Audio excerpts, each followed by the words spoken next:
Tadi saya unmute ya Pak. Oke. Terima kasih Pak Iwan. Sama-sama Bunda.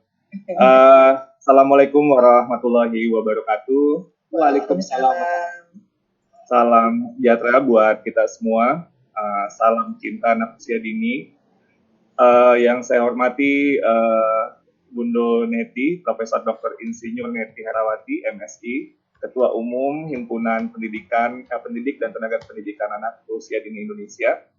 Lalu juga ada Bapak Direktur PAUD, Pak Hasbi, Bapak Direktur Pembinaan Guru Tenaga Pendidikan PAUD, Pak Abdullah, juga ada Bu Ella, segenap bunda-bunda PAUD, keluarga besar Himpaudi, para tamu undangan, para pemerintah daerah, lalu juga tentunya ibu-ibu nih, bunda-bunda peserta guru kreatif, workshop guru kreatif.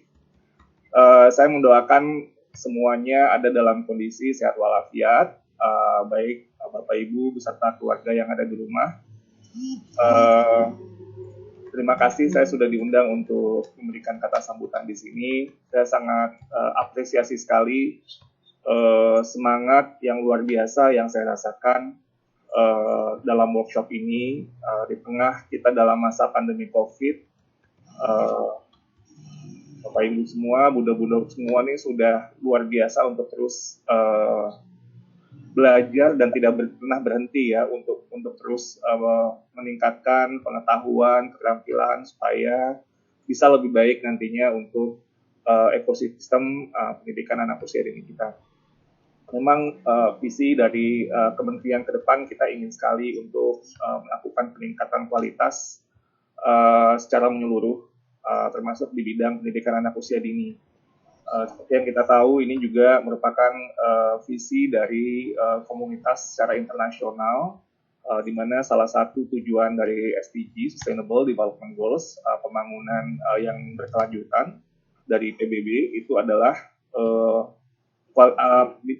pendidikan PAUD yang berkualitas. Jadi ini hal yang sangat penting. Kenapa ini kemudian dianggap sangat penting? Karena kita semua juga sangat menyadari dan meyakini bahwa pendidikan anak usia dini merupakan fondasi untuk pendidikan yang pada tahap-tahap selanjutnya. Sistem pendidikan, jika pendidikan anak usia dininya kuat, itu akan menjadi lebih efisien dan lebih efektif, lebih berkualitas, dan juga pada akhirnya akan menopang pembangunan nasional, baik itu pembangunan ekonomi, sosial budaya, dan secara keseluruhan. Jadi ini sangat penting sekali. Kita dalam menyusun program-program di Kementerian Pendidikan dan Kebudayaan saat ini, arahan dari Mas Menteri dalam menerjemahkan visi Presiden Joko Widodo, itu adalah menempatkan yang tujuan akhir itu selalu adalah kepada murid. Jadi kembali lagi kepada murid, bagaimana murid-murid kita, anak-anak kita itu bisa berkembang secara holistik. Kalau kita pinjam istilah dari Bapak Pendidikan kita, Ki Hajar Dewantara, tumbuh kembang holistik ini berarti ada olah cipta, ada olah rasa, ada olah karsa, dan olahraga. Jadi totalitas lahir dan batin ini perlu kita kembangkan secara menyeluruh. Dan fondasinya kembali lagi itu ada di pendidikan anak usia dini.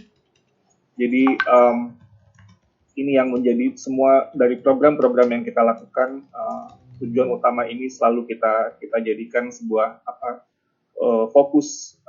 Jadi apakah kemudian program-program kita akan berdampak kepada anak-anak kita.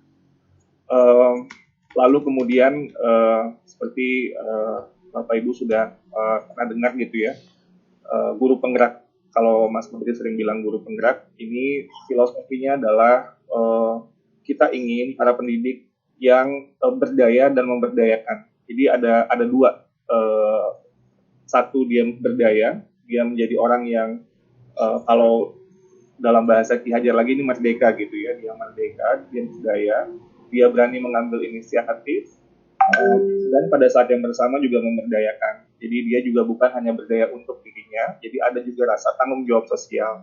untuk bersama-sama dengan ekosistemnya memberdayakan satu sama lain. Nah, ini yang kita lihat, dan saya sangat senang sekali tadi saya sudah bilang, karena ini yang saya rasakan yang ada dalam kegiatan di workshop guru kreatif daring Himpaudi pagi ini. Kedepannya juga kita juga melihat bahwa pentingnya upaya peningkatan kualitas ini, jadi di masing-masing provinsi itu mudah-mudahan nanti juga makin terus berkembang semangat peningkatan kualitas ini, terutama untuk pendidikan anak usia dini. Terbentuklah center-center of excellence ya, yang ada di setiap provinsi kita. Kami juga ingin seperti yang sudah kami luncurkan, misalnya program organisasi penggerak.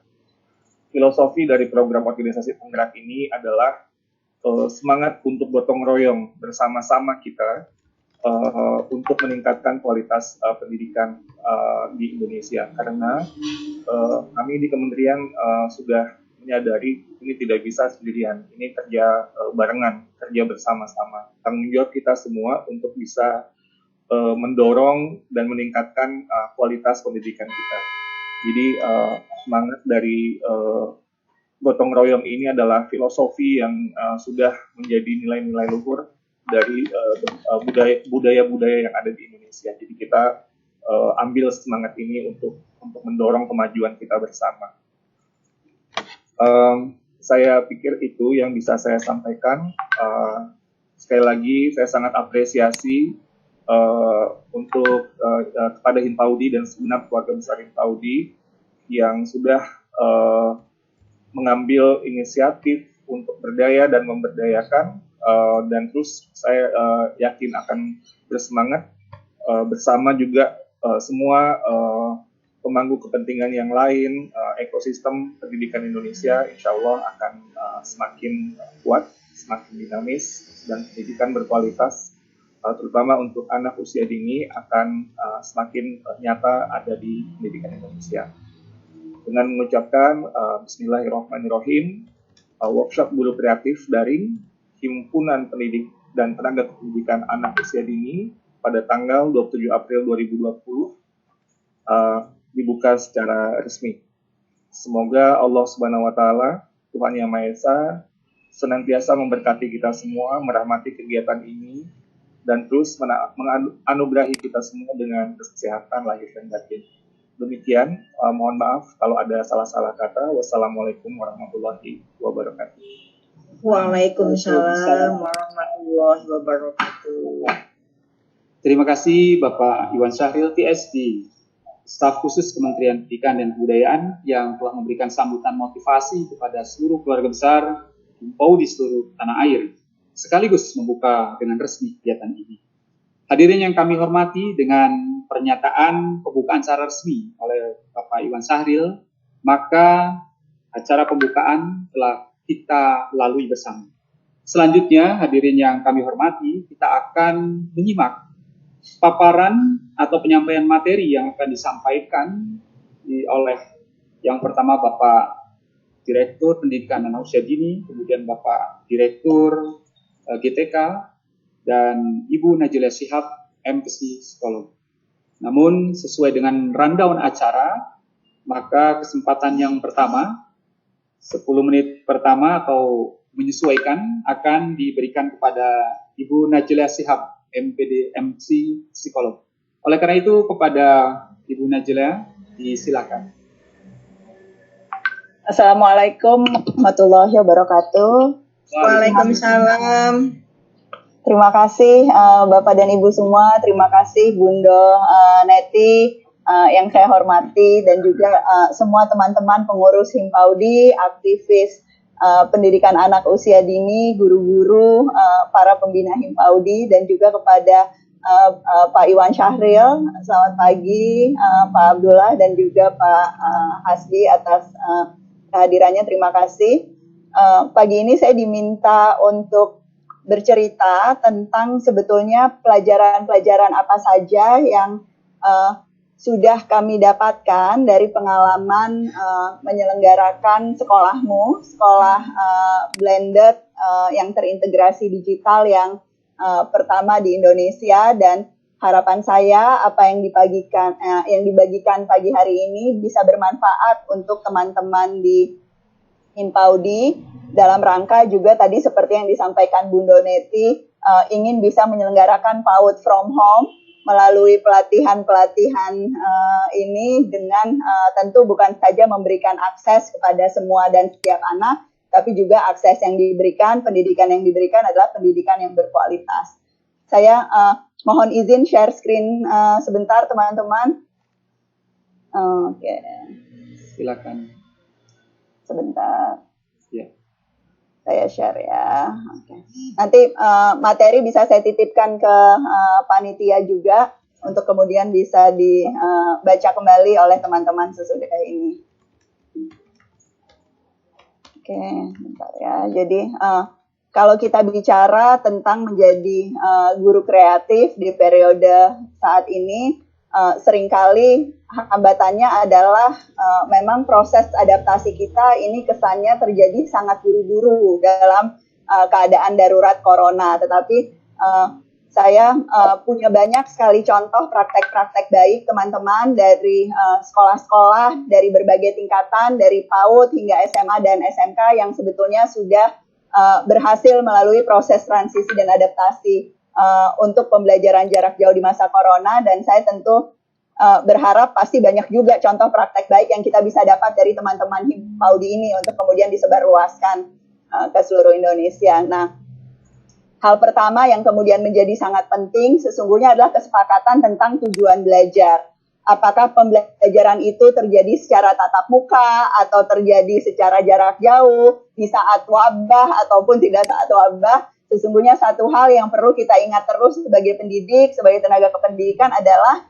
pendidikan itu tugasnya menyiapkan anak-anak untuk punya kompetensi di masa depan. Nah, Bapak dan Ibu bisa memformulasikan kompetensi-kompetensi ini dengan berbagai nama atau istilah yang berbeda. Tapi saya ingin sharing sedikit, kalau di sekolahmu itu kita menggunakan 9 kompetensi ini, Bapak dan Ibu. 9 kompetensi yang kami anggap betul-betul esensial untuk dimiliki oleh murid-murid dalam di masa depannya untuk profesi apapun. Itu ada kompetensi yang berkaitan dengan kemerdekaan belajar. Kita tentu ingin murid-murid kita merdeka belajar. Mulainya dari mana? Ya dari guru-guru dan tenaga kependidikan yang juga merdeka belajar. Ada 3 hal: berkomitmen, mandiri, dan reflektif yang menjadi bagian dimensi yang esensial dari kompetensi ini. Merdeka berkolaborasi. Untuk bisa merdeka berkolaborasi kita perlu anak-anak pemuda yang cerdas, komunikatif, dan bisa bekerja sama. Kemudian merdeka berkarya. Untuk bisa merdeka berkarya harus ada kemampuan untuk berinovasi, punya prinsip dan integritas, kemudian juga berorientasi tindakan. Nah, kalau kita ingat tujuan ini, insya Allah proses belajar kita akan selalu jadi proses belajar yang menyenangkan dan bermakna.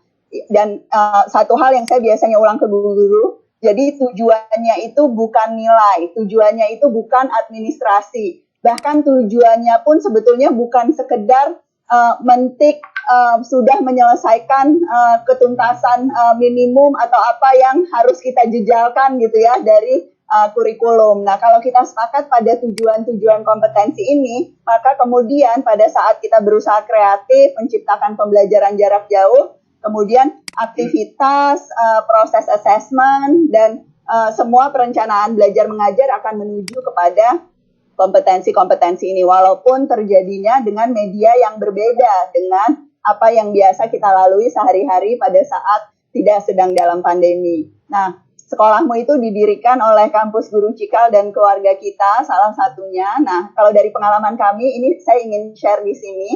Jadi, kami sudah 20 tahun melakukan berbagai upaya untuk kemudian mencoba menggerakkan seluruh ekosistem pendidikan dan mencoba melakukan transformasi bersama sekolah-sekolah yang menjadi mitra. Nah, dalam kenyataannya, dan saya yakin ini sebetulnya kita bicara ekosistem di luar sana, tapi pada saat kita bicara Himpaudi dan guru-guru yang memang sudah berdaya, bisa hadir di pertemuan hari ini, bisa ikut workshop, maka tentu karakteristiknya agak berbeda, tetapi dalam kenyataannya itu asumsi kondisi awal sekolah-sekolah di Indonesia itu kami sering mengistilahkan sekolah abad ke-19, teman-teman. Apa yang terjadi, murid-muridnya menderita dalam belajar. Nggak ada yang namanya kemerdekaan belajar, kegemaran untuk belajar. Kenapa? Karena di sekolah hanya ada satu resep untuk semua anak, orientasinya hanya pada hasil dan pada kepatuhan murid semata. Saya yakin sambil saya cerita ini, mungkin sebagian besar teman-teman bisa punya referensi, baik sekolah-sekolah kita di masa lalu, ataupun mungkin sekolah-sekolah yang sedihnya masih ada di sekitar kita, yang tahapannya sebetulnya masih di sini. Nah, yang kita coba lakukan adalah menggerakkan komunitas-komunitas penggerak, kepala sekolah, guru, orang tua, untuk kemudian mereka memulai proses merdeka belajar dari diri mereka masing-masing, dan kemudian memberikan pengaruh kepada lingkungan terdekatnya, sekolah masing-masing untuk bisa menjadi sekolah merdeka belajar. Apa perbedaan utama sekolah merdeka belajar dengan sekolah-sekolah yang kita istilahkan sekolah yang masih di abad ke-19 ini? Mereka punya kemerdekaan dalam mengarahkan tujuan, cara, dan belajarnya. Tujuannya, orientasinya, penguasaan kompetensi, dan pasti ada personalisasi. Nggak mungkin cuma satu resep ke semua anak.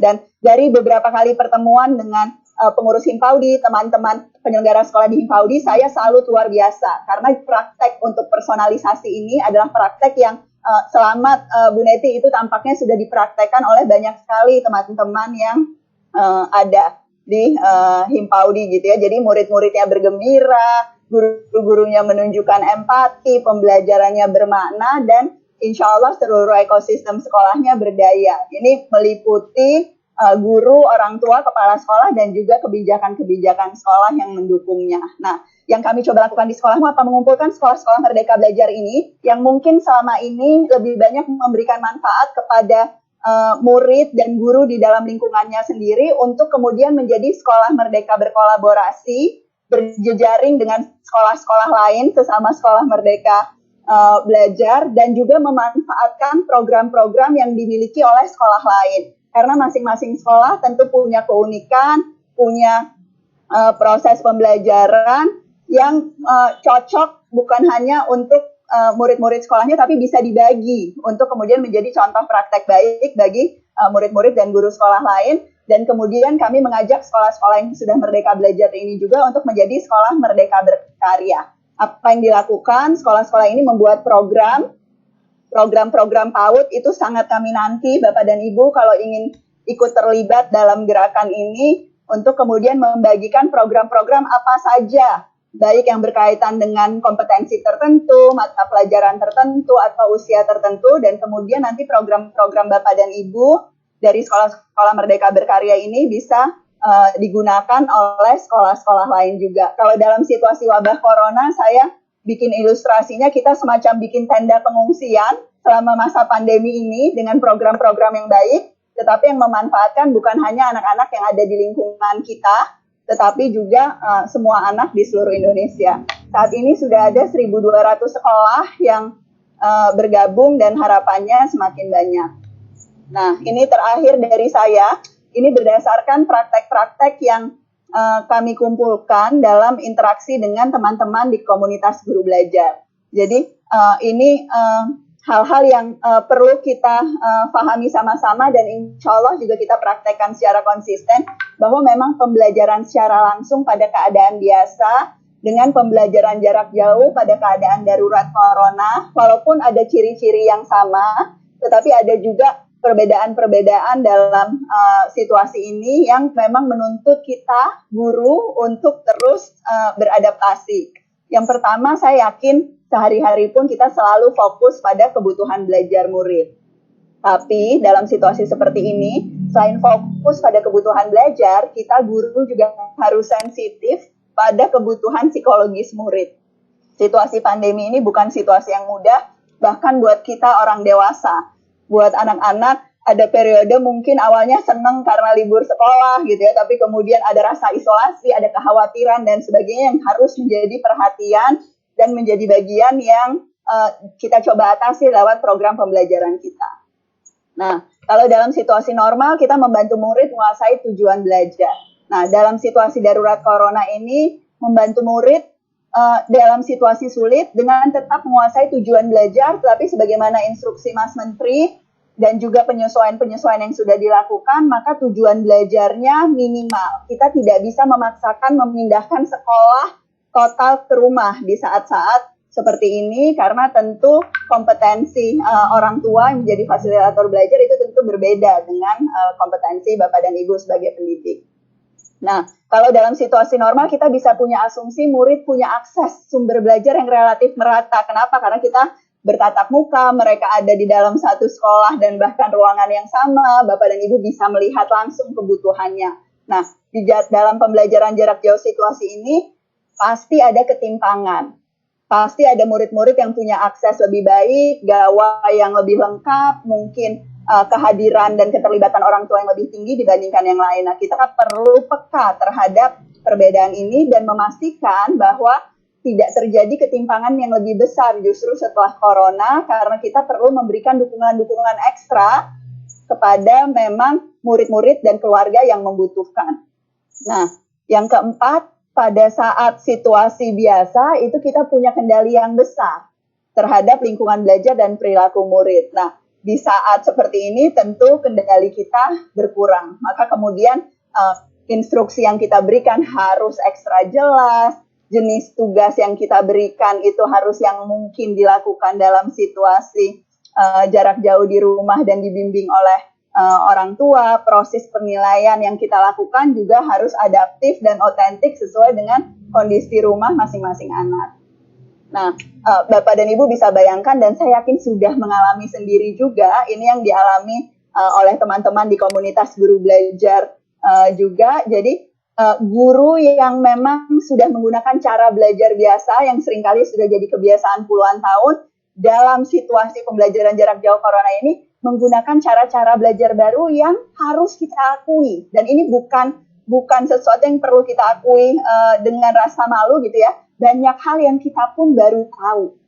Nah, yang harusnya membuat kita malu adalah kalau kita tidak mau tahu dan tidak mau belajar dan beradaptasi. Tetapi kenyataan bahwa Bapak dan Ibu ada di sini ini menunjukkan bahwa semuanya bersedia untuk terus belajar, menjadi pelajar sepanjang hayat dan menempatkan kepentingan murid sebagai kepentingan utama. Jadi sekali lagi saya mau mengucapkan terima kasih atas semua kerja kerasnya, semua partisipasinya di Himpaudi maupun workshop yang akan diselenggarakan, dan mudah-mudahan Bapak dan Ibu bisa jadi contoh teladan untuk lebih banyak guru di tingkat-tingkat yang lain ataupun di organisasi-organisasi pendidikan yang lain. Sebagai penutup saya ingin menawarkan beberapa program yang juga kami jalankan di sekolahmu yang mudah-mudahan bisa jadi pelengkap dari kegiatan-kegiatan workshop yang diikuti oleh Bapak dan Ibu. Dari mulai yang paling sederhana penggunaan gawai dan aplikasi digital, sampai kemudian pelatihan yang berkait dengan pengembangan karir, menyunting video dengan aplikasi, membuat board game sederhana, menciptakan lagu. Ini mungkin cocok untuk Bapak dan Ibu, menambah penghasilan dengan menjadi guru online. Untuk kepala sekolah ada memimpin sekolah terintegrasi digital dan sebagainya. Bapak dan Ibu bisa cek modul-modul ini. Modul-modulnya gratis, bisa diikuti di sekolahmu untuk semua yang kemudian memang tertarik untuk belajar lebih jauh mengenai ini. Nah, kami ada program-program buat orang tua juga, karena Bapak dan Ibu pasti juga mengalami yang butuh dukungan bukan cuma guru, tetapi juga orang tua yang seringkali juga masih tidak punya pemahaman yang cukup tentang faktor-faktor yang memengaruhi belajar anak. Nah, jadi membantu kesiapan orang tua untuk bisa memahami kesiapan sosial emosional anak, memberikan dukungan lingkungan, paham tujuan dan instruksi, mendorong anak mandiri, memberikan anak pengalaman sukses dan umpan balik, itu adalah bagian dari tujuan pembelajaran untuk orang tua yang kami selenggarakan training-trainingnya di sekolahmu. Ini modul-modulnya dari modul-modulnya Yayasan Rangkul Keluarga Kita, ada tentang digital parentingnya, tentang prinsip cintanya, kemudian membantu orang tua untuk melakukan manajemen emosi, mengenal sifat bawaan anak, teknik komunikasi, disiplin komunikasi dengan pasangan sebagaimana yang tercantum di sini. Terima kasih Bapak dan Ibu atas perhatiannya, kesempatan untuk menyaksikan ini. Saya sangat berharap bisa dapat kesempatan untuk terus belajar bersama Bapak dan Ibu di sekolahmu maupun lewat komunitas guru belajar kampus Guru Cikal dan keluarga kita. Saya yakin sekali Bu Neti dan teman-teman pengurus Himpaudi juga semangat kolaborasinya sangat besar dan selalu bersedia kalau diajak kerja barengan, karena mengulangi sekali lagi yang disampaikan Bang Iwan, masalah di pendidikan ini besar. Justru dengan kerjasama pemerintah, berbagai lembaga masyarakat dan organisasi profesi, insya Allah kita bisa mencapai tujuan kita bersama dengan lebih cepat. Terima kasih sekali lagi. Assalamualaikum warahmatullahi wabarakatuh. Waalaikumsalam warahmatullahi wabarakatuh. Terima kasih Ibu Najila yang telah memberikan pencerahan luar biasa kepada kami semua.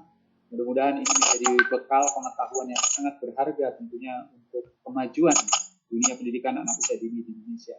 Hadirin, selanjutnya kita akan simak bersama pula yaitu materi paparan dari Bapak Direktur Pendidikan Anak Usia Dini, Bapak Dr. Muhammad Hasbi, terkait dengan kebijakan anggaran BOP dalam penerapan kompetensi PAUD dan implementasi pembelajaran PAUD dari rumah. Oleh karena itu langsung